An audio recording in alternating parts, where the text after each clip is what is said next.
জাফলং সিলেট জেলার গোয়াইনঘাট উপজেলায় অবস্থিত, যা সিলেট শহর থেকে ৬২ কিলোমিটার উত্তর পূর্ব দিকে ভারতের মেঘালয় সীমান্ত ঘেঁষে খাসিয়া জৈন্তা পাহাড়ের পাদদেশে অবস্থিত। ওপারে খাসিয়া জৈন্তা পাহাড়, এপারে নদী। পাহাড়ের বুক চিরে বয়ে চলেছে ঝর্ণা, আর নদীর বুকে স্তরে স্তরে সাজানো নানা রঙের নুড়ি পাথর। দূর থেকে তাকালে মনে হবে আকাশের বুকে হেলান দিয়ে দাঁড়িয়ে আছে পাহাড়। প্রকৃতি যেন তার সবটাই উজাড় করে দিয়েছে এই জাফলংকে। তাই তো প্রতি বছর লাখো লাখো ভ্রমণপ্রেমীদের আগমন ঘটে এই সিলেটের জাফলংয়ে। হয়তো আপনিও ভাবছেন প্রকৃতির সেই নিবিড় সৌন্দর্যের স্বাদ নিতে। তবে জাফলং যাওয়ার পূর্বেই জানা উচিত জাফলং ভ্রমণ সম্পর্কে বিস্তারিত। চলুন তাহলে আল্লাহর নাম নিয়ে শুরু করি আমাদের সিলেট অভিযানের দ্বিতীয় এবং শেষ পর্ব, দ্য স্টোরি অফ লালাখাল সহ সিলেটের বেশ কয়েকটি দর্শনীয় স্থান ঘোরাঘুরি শেষ করে ইতিমধ্যে আমরা চলে এসেছি প্রকৃতিকন্যা জাফলংয়ে। যে ভ্রমণ অভিজ্ঞতা আমরা প্রথম পর্বে তুলে ধরার চেষ্টা করেছি আপনাদের মাঝে, আজ দেখছেন দ্বিতীয় এবং শেষ পর্ব। জাফলংয়ে যেতে হলে প্রথমে আপনাকে আসতে হবে দেশের যে কোনো প্রান্ত থেকে সিলেট শহরে। সিলেট শহরের কদমতলী ও সুবাহানি ঘাট থেকে কিছুক্ষণ অন্তর অন্তর বাস ছেড়ে যায় জাফলংয়ের উদ্দেশ্যে। এক্ষেত্রে বাস বেঁধে জনপ্রতি ভাড়া পড়বে ১০০ টাকা থেকে ১৫০ টাকা পর্যন্ত, যেটি আপনাকে সরাসরি জাফলংয়ের জিরো পয়েন্টের কাছাকাছি পৌঁছে দিবে। জাফলংয়ে নেমে আমাদের প্রথম কাজ হোটেল বা রিসোর্ট খোঁজা। চলুন তাহলে আপনাদের সাথে নিয়ে হোটেল বা রিসোর্ট খোঁজার কাজ শুরু করি। আমরা এখন জাফলংয়ের গ্রিন রিসোর্টে আছি। এই রিসোর্টের বেশ কয়েকটি রুম ঘুরে দেখার পর আমরা ৩ বেডের একটি রুম ভাড়া করি মাত্র ১০০০ টাকার বিনিময়।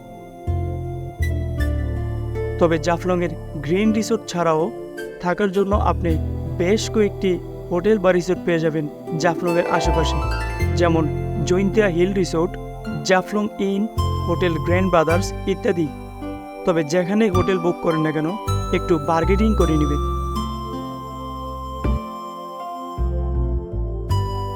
চলুন এবার পাখির চোখে আমাদের রুমটি দেখে আসি।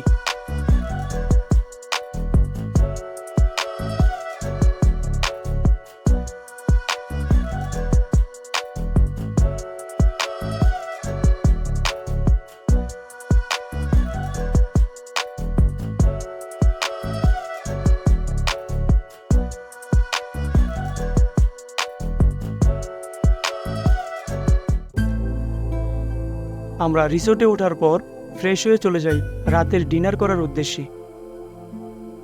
জাফলংয়ের আশেপাশে আপনি অনেক খাবার হোটেল পেয়ে যাবেন। একটি মধ্যমানের হোটেলে জনপ্রতি ১২০ টাকায় রাতের খাবার আমরা সেরে নিই। আমাদের খাবারের মেনুতে ছিল সবজি, মুরগির মাংস এবং ভাত আর ডাল আনলিমিটেড। রাতের খাবার শেষ করে আমরা রিসোর্টে আড্ডায় মেতে উঠি। গহীন অরণ্যে বন্ধুদের সাথে আড্ডায় মেতে ওঠার যে কি এক আনন্দের, সেটা আসলে ভাষায় প্রকাশ করার মতো না। আড্ডা শেষ করে আমরা চলে যাই এনার্জি সঞ্চয় অর্থাৎ বিশ্রামে, কারণ আগামীকাল জাফলং এক্সপ্লোর করতে আমাদের প্রচুর এনার্জির প্রয়োজন হবে। আমরা সবাই ফ্রেশ হই আর ওই দেখ, হ্যাঁ ঘুমায়, ওটা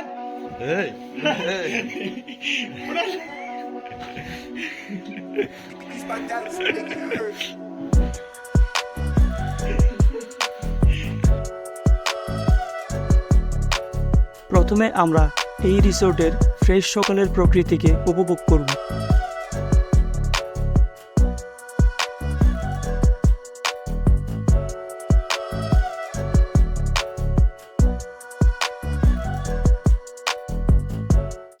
শীতের স্নিগ্ধ সকালে প্রকৃতি রাজ্য জাফলংয়ে আপনাদের সকলকে জানাচ্ছি স্বাগতম। আমরা প্রথমে জাফলংয়ের একটি হোটেলে গিয়ে সকালের ব্রেকফাস্ট সারবো। তারপরে আমরা জাফলংয়ের আশেপাশের যে দর্শনীয় স্থানগুলো আছে আমরা সেই স্থানগুলো ঘুরে দেখব। আপনারা আমাদের সাথে থাকুন, চলুন তাহলে প্রথমে রাস্তা করা যাক। রাজনৈতিক সমস্যার কারণে পর্যটক কম থাকায় কোনো হোটেলে আমরা পরোটা পাইনি, তাই একরকম বাধ্য হয়েই জনপ্রতি ৮০ টাকায় সকালের নাস্তা সেরে নিই। আমাদের খাবারের মেনুতে ছিল 4 রকমের ভর্তা, ডিম এবং ভাত ডাল আনলিমিটেড। ব্রেকফাস্ট শেষ করে রৌদ্র উজ্জ্বল সকালটাকে উপভোগ করার জন্য আমরা চলে যাই জাফলংয়ের পাহাড় চূড়ায়। জাফলংয়ের পাহাড়ের চূড়ায় বসে ভারতের ডাউকি শহরটাকে উপভোগ করার মাঝে এক অন্যরকম অনুভূতি কাজ করে। মেঘালয়ের উঁচু পাহাড়ের গহীন অরণ্য ও শুনশান নীরবতার দিকে যখন আপনার মন চলে যাবে, তখন মনে হবে পাহাড়গুলো তার সবুজের সজীবতা বিলিয়ে আকাশের গায়ে হেলান দিয়ে দাঁড়িয়ে আছে। এখন আমরা চলে যাব জাফলংয়ের জিরো পয়েন্টে।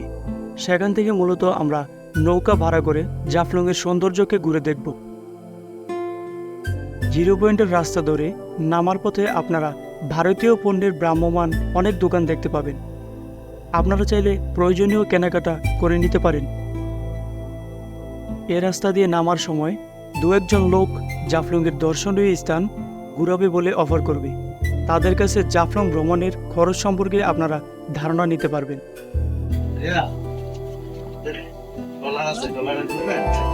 মানে নৌকা দিয়ে নৌকা দিয়ে আপনার ঝর্ণার দৃশ্যটা, আচ্ছা, পরিষ্কার পানি, পাথর, ধরুন চলবে, এগুলো কিছু আর ঝর্ণার মধ্যে এই মুহূর্তে গেলে পানি পাওয়া যায় না, পানি নেই এখন, দৃশ্য দেখা গেল।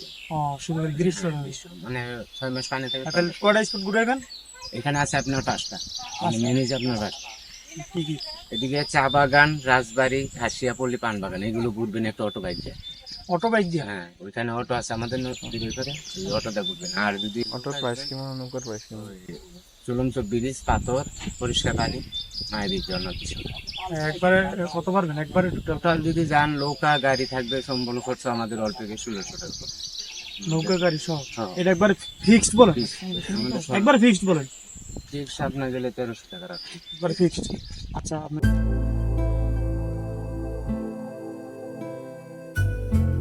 আমরা 2-1 জনের সাথে কথা বলার পর ঠিক করি নিচে হেঁটে গিয়ে তারপর মাঝির সাথে কথা বলে নৌকা ভাড়া করব। তারপর আমরা পাথুরা নদীর পথ ধরে হাঁটতে থাকি।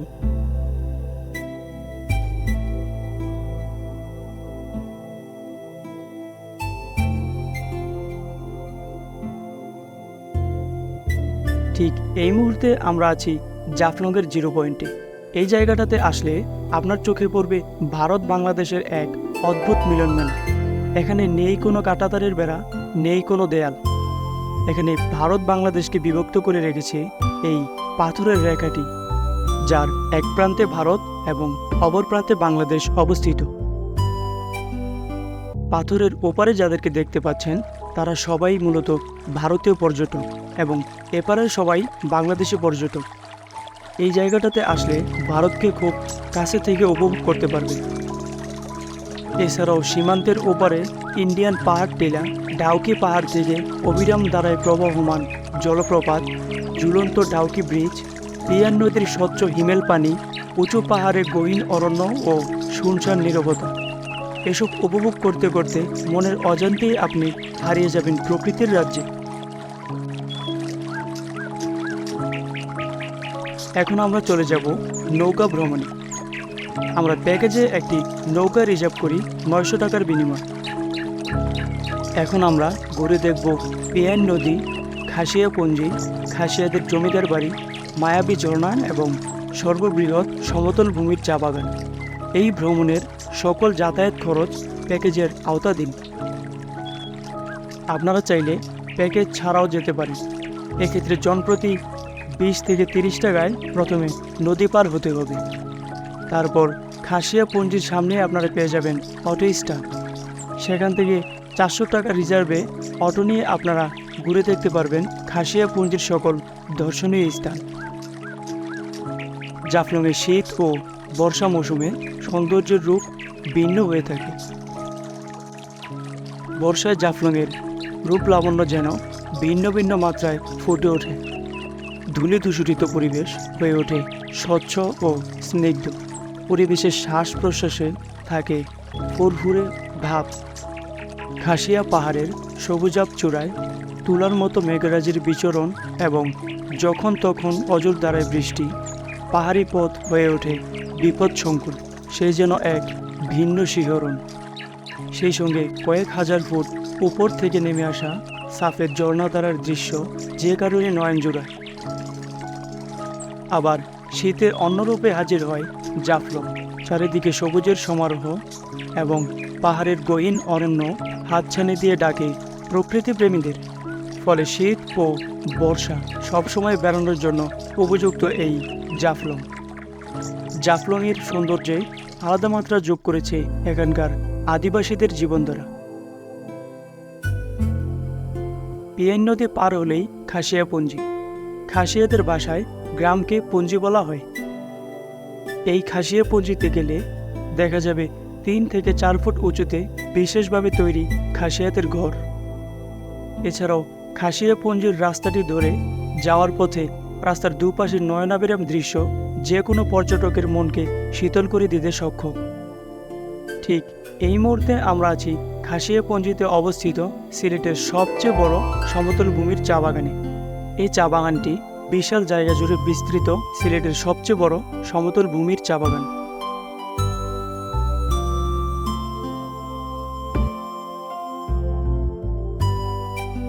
এই চা বাগানটির সৌন্দর্য উপভোগ করার পর আমরা চলে যাই খাসিয়াদের জমিদারের বাড়ি দেখতে।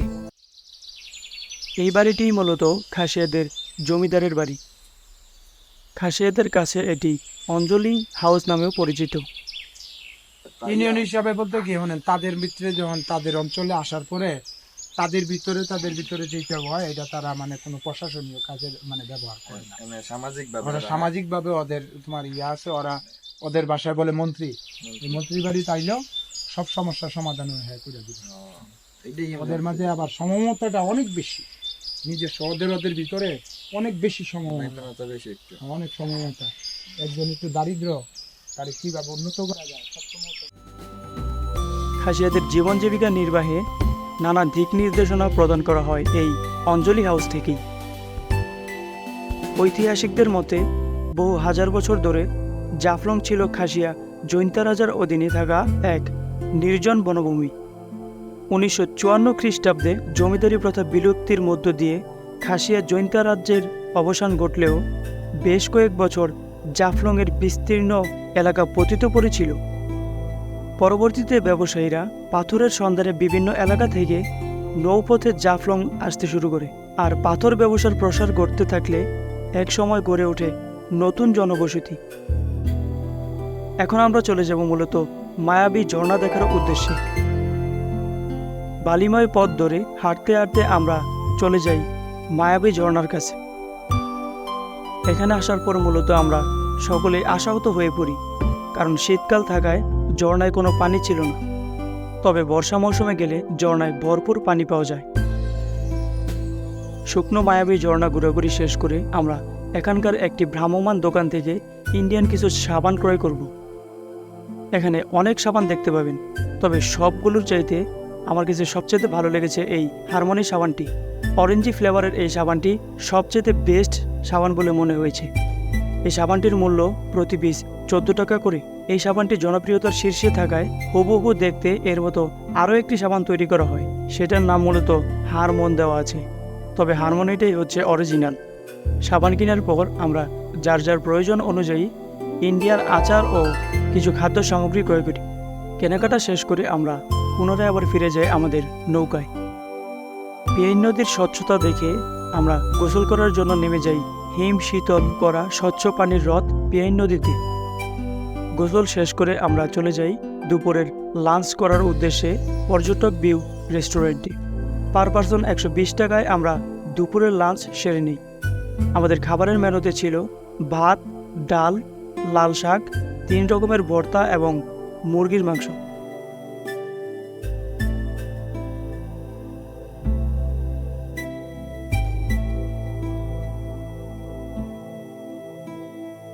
দুপুরের খাওয়া দাওয়া শেষ করে আমরা রিসোর্টের চেক আউট সেরে রওনা হলাম কদমতলী বাস টার্মিনালের উদ্দেশ্যে। জনপ্রতি 120 টাকা লেগুনা ভাড়ায় আমরা চলে যাই কদমতলী বাস টার্মিনাল। তবে আপনারা চাইলে সিএনজি অথবা বাসে করেও ফিরতে পারেন কদমতলী। এক্ষেত্রে ভাড়া গুনতে হবে 100 থেকে 150 টাকা পর্যন্ত। কদমতলী বাস টার্মিনাল থেকে জনপ্রতি 600 টাকা বাস ভাড়ায় আমরা রওনা হলাম ঢাকার উদ্দেশ্যে। আমাদের এবারের সিলেট অভিযানটি আপনাদের কাছে কেমন লেগেছে অবশ্যই কমেন্টের মাধ্যমে জানাবেন। আপনি যদি আমাদের চ্যানেলে নতুন হয়ে থাকেন তাহলে অবশ্যই চ্যানেলটি সাবস্ক্রাইব করে বেল বাটনটি বাজিয়ে রাখবেন। এতে করে আমাদের পরবর্তী ভিডিওগুলো দেখতে পাবেন খুব সহজে। ইতিমধ্যে আমাদের চ্যানেলটি যারা সাবস্ক্রাইব করে আমাদের পাশে আছেন তাদেরকে জানাই হৃদয়ের গহীন থেকে প্রীতি ও ভালোবাসা। ইনশাআল্লাহ আপনাদের এই ভালোবাসা আমাদেরকে অনেক দূর এগিয়ে নিয়ে যাবে। ভালো থাকবেন সবাই। আল্লাহ হাফেজ।